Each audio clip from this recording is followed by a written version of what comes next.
good morning, and as you know, in our spoken English classes, we have already learned about articles, then we have learned about uses of this, that, these and those. Also, we have already learned about the types of sentences. Okay, 4 types of sentences, that is assertive sentence, then imperative sentence, interrogative sentence and exclamatory sentence. And we have already learned how to use these topics in simple communications. Okay, so in our next content we are going to learn about subject and predicate. Okay, so as I have already promised you that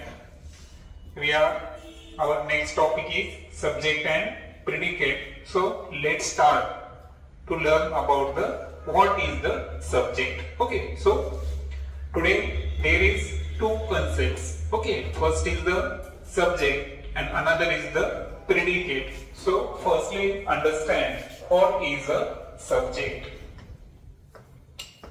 So by the definition, a part of sentence which names the person or thing we are speaking about.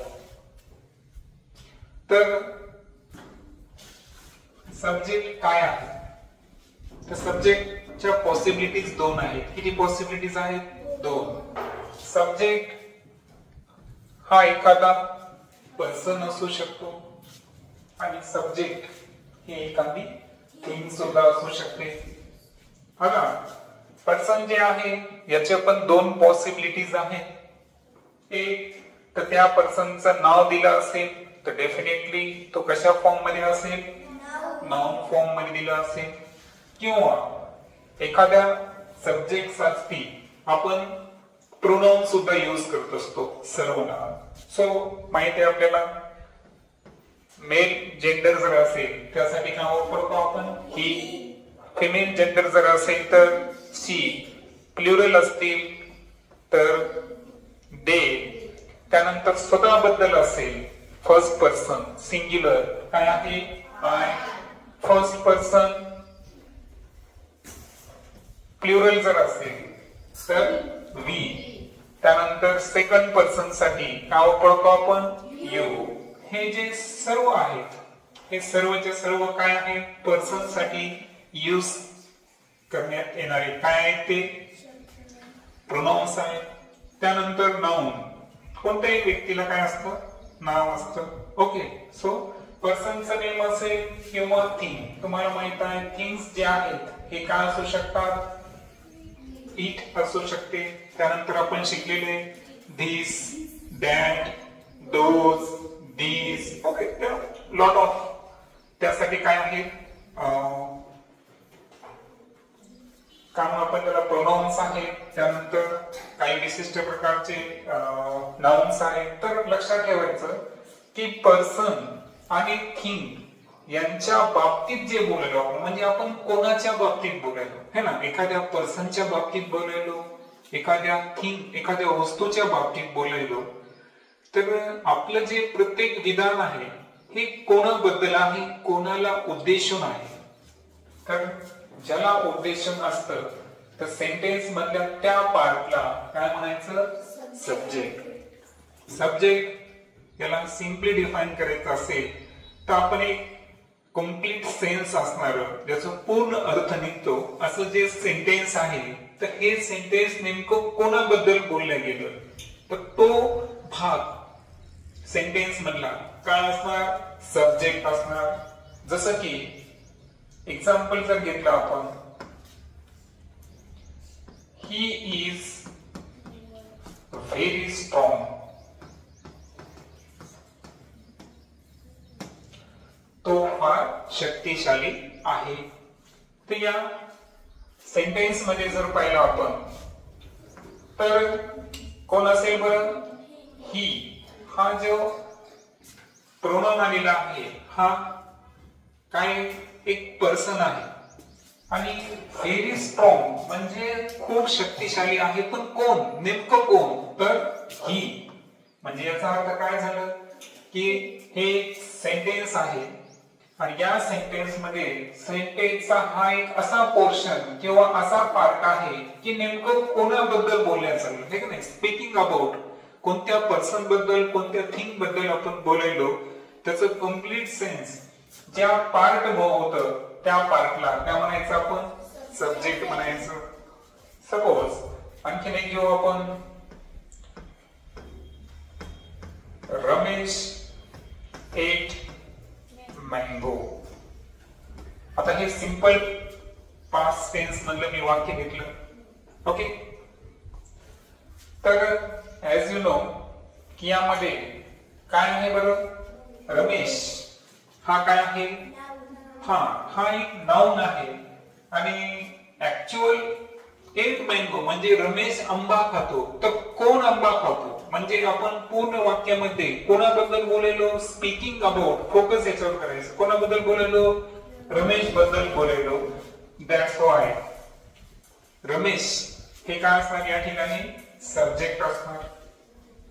Subject generally म्हणतो आणि सामान्यपणे हे वाक्याच्या सुरुवातीला असतं, परंतु हे नंतर पण असू शकतं, हे आपण पुढे बघणार आहोत. ठीक आहे, सध्या फक्त काय लक्षात ठेवा तुम्ही की जनरली सब्जेक्ट जो आहे हा वाक्याच्या कुठे असतो, सेंटेन्सच्या इनिशियल पार्ट मध्ये असतं. जसं की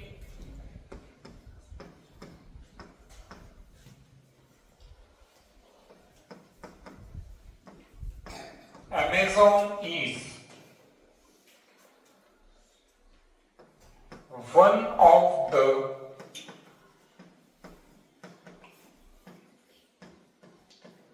biggest फॉरेस्ट चे आपण रिव्हर घेऊ. रिव्हर तुम्हाला माहिती आहे जगातली सर्वात लांब नदी कोणती आहे, नाईल. पण ज्या नदीचं सर्वात पात्र मोठं आहे ती कोणती आहे, अमेझॉन.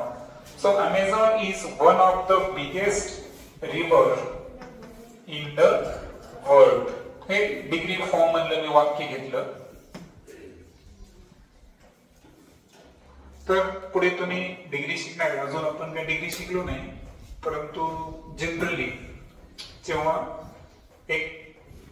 एका वस्तूची तुलना ही मल्टिपल थिंग सोबत होते, अशा वेळेस त्याच्या 3 डिग्री तुम्हाला आयडिया असेल. तर लक्षात ठेवायचं की यामध्ये तुम्हाला आयडिया असेल तर ठीक आहे, नसेल तर सोडून द्या. पण कॉम्पॅरेटिव्ह आणि सुपरलेटिव्ह असे 2 फॉर्म असतात डिग्रीचे. तर यामध्ये सब्जेक्ट हा नेहमी कधी असतो, सुरुवातीला असतो. दॅट्स व्हाय या सेंटेन्स मध्ये सुद्धा आपला जो सब्जेक्ट आहे तो कोण आहे, अमेझॉन. सो लक्षात घ्यायचं अमेझॉन जो आहे हा एक सब्जेक्ट आहे. आणि फॉर युअर काइंडली इन्फॉर्मेशन मी तुम्हाला इथं लिहून देतो वाचल्यास की हे काय आहे, सुपरलेटिव्ह डिग्री आहे. आता हे जे सब्जेक्ट आहे आपण सब्जेक्ट आतापर्यंत कसं पाहिलं की सब्जेक्ट हा जनरली कुठं आहे, वाक्याच्या सुरुवातीला आहे.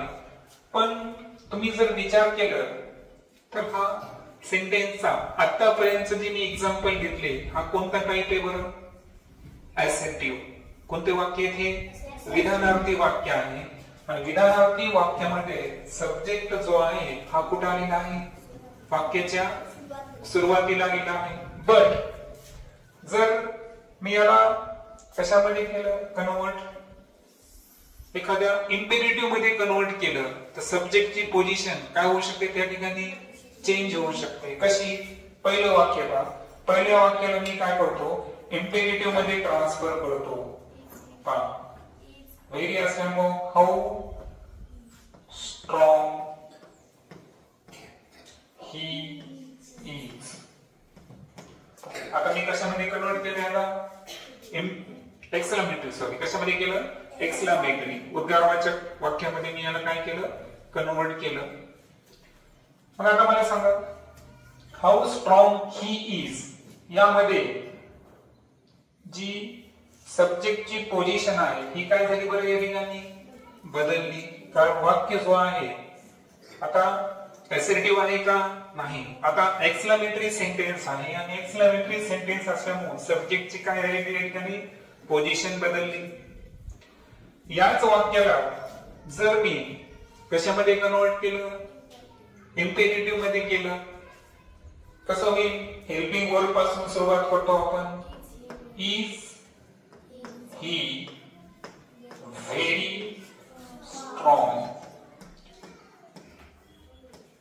काय झालं बरं इज ही व्हेरी स्ट्रॉंग. पुन्हा एकदा सब्जेक्टची काय झाली या ठिकाणी पोझिशन चेंज झाली. म्हणजे सब्जेक्टची पोझिशन काय असेल हे कोण डिसाइड करेल या ठिकाणी types of sentence. That's why मी तुम्हाला अगोदर टाइप्स ऑफ सेंटेन्स शिकवायचा उद्देश काय आहे. कारण आपल्याला वेळोवेळी काय करायचं आहे की त्याचं रेफरन्स घेत चालायचं. येते लक्षात. सो आता सब्जेक्ट काय आहे याची थोडी आयडियाज तुम्हाला आणलीच आहे.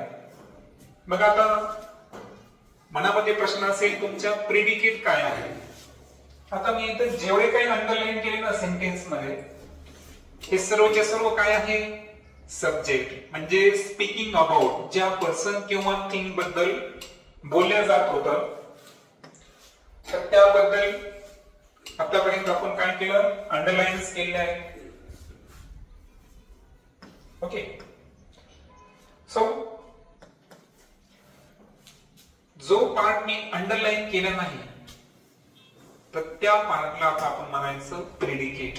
काय म्हणायचं त्या पार्टला प्रेडिकेट. म्हणजे याचा अर्थ जेव्हा मी he is very strong okay तर यामध्ये जो इज व्हेरी स्ट्रॉंग हा जो सेंटेन्सचा पोर्शन आहे त्या पोर्शनला मला काय म्हणायचं आहे प्रेडिकेट म्हणायचं आहे. येते लक्षात. आता Amazon is one of the biggest river in the world. म्हणजे अमेझॉन ही जगातली काय आहे सर्वात मोठी नदी आहे. यामध्ये फक्त अमेझॉन काय झाला सब्जेक्ट आणि उरलेलं सर्व सेंटेन्सचा पार्ट याला काय म्हणायचं प्रेडिकेट. मग आता प्रेडिकेटला डिफाइन कसं करायचं तर पहा the part which tells something about the sentence.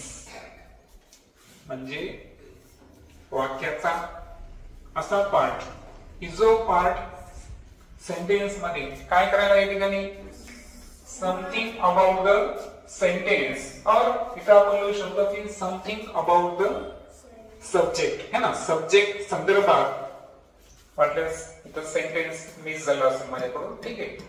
इथं सब्जेक्ट आपण कन्सिडर करतो. ओके. सो सेंटेन्सचा असा पार्ट की जो कोणाबद्दल इन्फॉर्मेशन दिलं आपल्याला सब्जेक्ट बद्दल कम्प्लीट इन्फॉर्मेशन देतो त्या पार्टला काय म्हणू आपण प्रेडिकेट म्हणू. ओके. आणि प्रेडिकेट काय आहे हे तुमच्या सिंपली लक्षात आलं असेल कारण आपण वाक्यांच्या टाइप मध्ये सुद्धा शोधलेलं आहे की प्रेडिकेट आपल्याला कसं फाइंड करायचं आहे. आता अजून काही एक्झाम्पल्स आपण घेऊ ज्याच्यामध्ये तुम्हाला सब्जेक्ट आणि प्रेडिकेट काय करायचे आहे फाइंड करायचे आहे. जसं की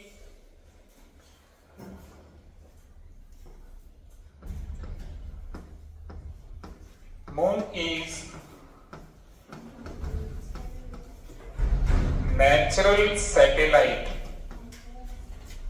ऑफ अर्थ.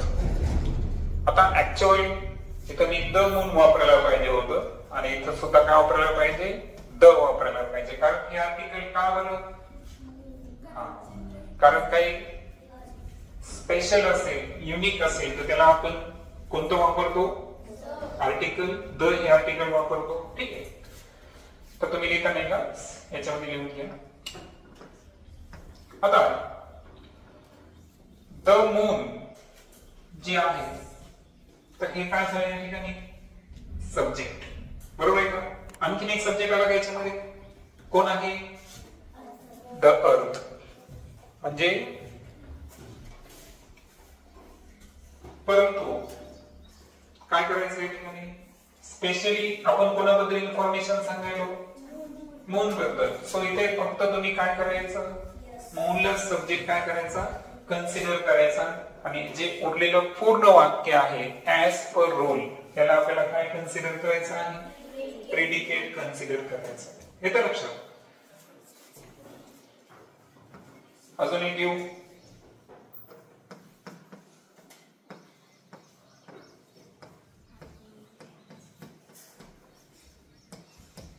वर्बल क्वेश्चन घेतला मी एक, है ना. आर यू हॅपी, तू आनंदी आहेस का, विचारतो ना आपण जस्ट कम्युनिकेशन मध्ये. किंवा आर यू हॅपी, एखादा जर दुःखी असेल, आर यू सॅड, कोणी आपल्याला जास्तच काय करत असेल, परेशान करत असेल, आपण म्हणतो आर यू मॅड. बरोबर आहे ना, ठीक आहे. तर हे आपण सिम्पली यूज केलं पाहिजे. लक्षात घ्या, आपण जेव्हा काय म्हणतो की जनरली एखाद्या थिंग्स बद्दल इंग्रजीमध्ये इन्फॉर्मेशन सांगतो ना, तर आपण फक्त काय करतो, असर्टिव्ह सेंटेन्सचा वापर करतो. जनरली आपल्याला सांगितलं की माय मदर वर तुम्ही काय करा, एसे द्या. आपण काय करतो, पूर्ण जे आपला निबंध असतो हे यामध्ये आपण मॅक्झिमम काय ट्राय करतो, assertive sentence. My mother name is, my mother doing work, she always care me. म्हणजे याच्यामध्ये जर पूर्णपणे जर पाहिलं आपण, आपला निबंध पूर्ण कशा फॉर्मवर असतो, असर्टिव्ह फॉर्म मध्ये असतो. परंतु आपण मध्ये मध्ये काय केलं पाहिजे, अनदर टाईपचं सुद्धा काय केलं पाहिजे, त्या ठिकाणी यूज केलं पाहिजे. डिग्री फॉर्म यूज केला पाहिजे, पॅसिव्ह फॉर्म यूज केला पाहिजे, है ना. हे ग्रामरचे कंटेंट्स आपण यूज केले पाहिजे, तरच आपलं इंग्लिश कम्युनिकेशनवर काय होईल, बेस्ट कमांड असेल. ठीक आहे. सांगा मग यामध्ये सब्जेक्ट काय असेल, यू हे काय असेल, सब्जेक्ट. आणि रिमेनिंग पार्ट जो आहे वाक्याचा हे काय असेल, या ठिकाणी प्रेडिकेट असेल. आता काही स्पेशल केसेस आपण इथे लर्न करणार आहोत. इथं सांगितलं पहा, sometime predicate is before the subject. आणि ऑलरेडी आपण पाहिलं आहे की तीन जे एसेटिव्ह सोडून आहेत, कोण इम्पेरेटिव्ह असतील, इंटरोगेटिव्ह असतील किंवा एक्सक्लेमेटरी असतील, तर यामध्ये सब्जेक्टची पोझिशन ही काय होत असते, चेंज होते. बरोबर. जसं की आता पहा, there are 2 tigers in forest. या वाक्यामध्ये जर पाहिलं आपण, वाक्याचा अर्थ सांगतो की जंगलामध्ये किती वाघ आहे, 2 वाघ आहे. आता इथं जर पाहिलं आपण तर देअर आणि हेअर असे 2 शब्द आलेले आहेत. जेव्हा एखादी वस्तू आपल्या क्लोज असते तेव्हा आपण काय वापरतो, हेअर. आणि जेव्हा वस्तू आपल्यापासून एका विशिष्ट डिस्टन्सवर असते तेव्हा आपण काय वापरतो, देअर. ओके, हे तर क्लिअर आहे तुमचं. So there are 2 tigers in the forest, म्हणजे त्या जंगलामध्ये किती वाघ आहे, 2 वाघ आहे. सो हेअर अँड देअर जे आहे त्याला मी फक्त अंडरलाईन एक फॉर्मॅट दिलं मी तुम्हाला. ओके, की हेअर अँड देअरच्या वाक्यामध्ये सब्जेक्टची पोझिशन काय होते, चेंज होत असते. मग सांगा आता पहिल्या वाक्यामध्ये सब्जेक्ट कोण आहे, 2 टायगर्स. आता मी फक्त जे व्हाईट लाईन आहे त्याला कोणाला अंडरलाईन करेलो, सब्जेक्टला. रिमेनिंग पार्ट काय असेल वाक्याचा, प्रेडिकेट असेल. हेअर कम्स द ट्रेन, काय असेल, द ट्रेन हा सब्जेक्ट असेल. म्हणजे येथे काय आली आहे, ट्रेन आली आहे, आगगाडी आली आहे. आता हे जे 2 वाक्य आहेत, हेअर अँड देअरचा यूज असेल तर सब्जेक्टची पोझिशन चेंज होते. क्लिअर झालं. त्यानंतरचे 2 वाक्य, पहिला आहे WH आणि दुसरा आहे वर्बल.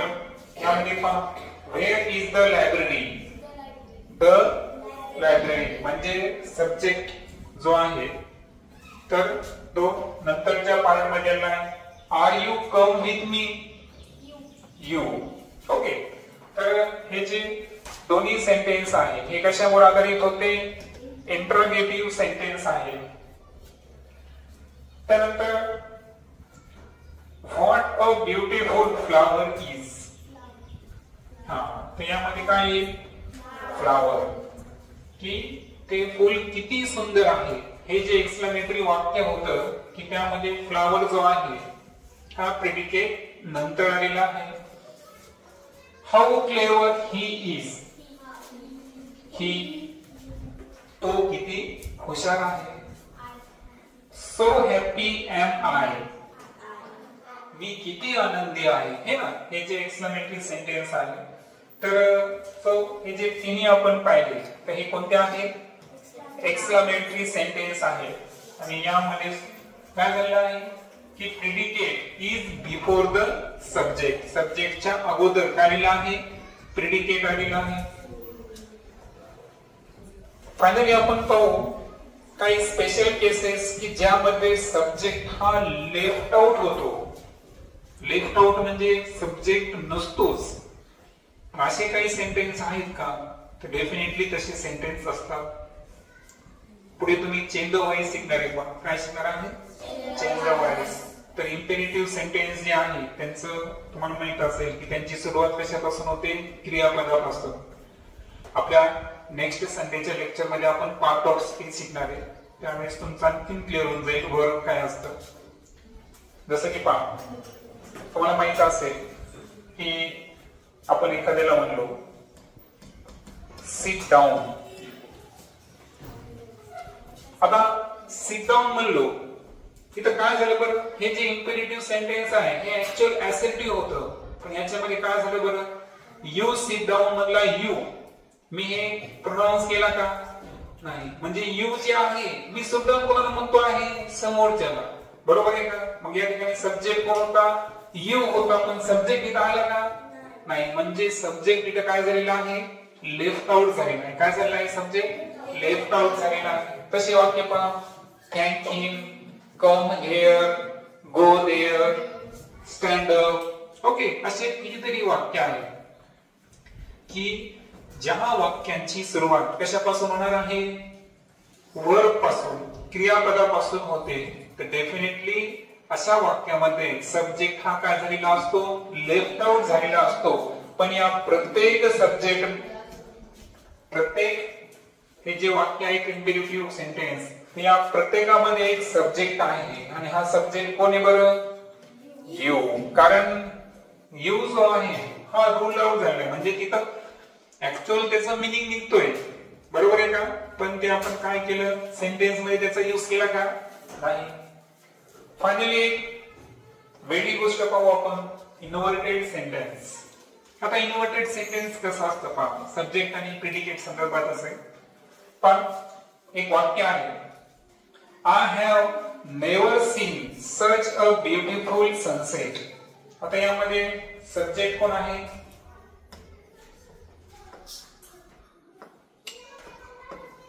ओके, सब्जेक्ट आहे आय.